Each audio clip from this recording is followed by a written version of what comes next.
Newsbreak. O karon sa detalye sa nagtagang mga balita sa 1TV, Newsbreak Misamis Occidental.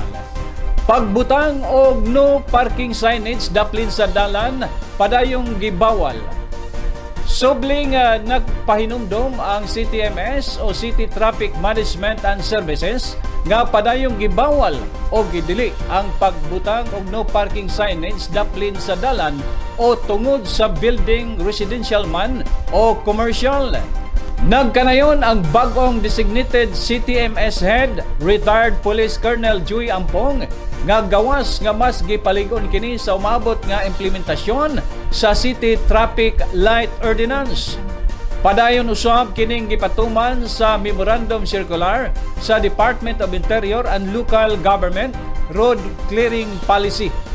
Sa maong balaod, kinahanglang likayan sa mga tagbalay o mga establishment owner nga dili magbutang og no parking signage gumikan kay ang daplin sa dalan dili nila butang apan kini gipanag-iya sa publiko. Dugang paniampong nga sa umabot nga mga adlaw muhimo siya og ambush inspection sa mga kadalanan, partikular sa sentrong bahin sa syudad, og kun aduna siya masakpang lugar nga nagbutang sa maong signage dili siya magduha-duha sa pagsita kung na pagsita nini o ka pagpahamtang o kaso. Kaya kinila ko yung bot na ko ipasabot sa mga tagiya ng atbang ng mga apartment, atbang ng mga kuan. Kanang dalan dili na inyo. That is everybody's property. Pwede mo parking, butangan nyo no parking. Kanang na mo space inyong nang yuta. Ayaw niyo okupaha ang dalan kay kanang dalan para sa ato na tanan. O tapos butangan ninyo, barikadahan ninyo kay inyo, dili na ninyo property.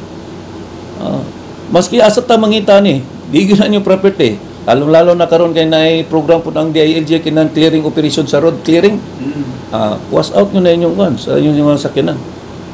So dili pili illegal gini nga. Illegal na. Kaya mo subay man ko. Musubay di ko makasubay karon kay bago pa. Pero nana ko gikuan nga kining porsyon na naidaghan nakabutang diya og no parking kay exclusive na ninyo ang dalan. Di na mao. Oh, di na mao. Kaya usbon gyud nato ning sistema sa traffic. Ibalik na ko ni sa una.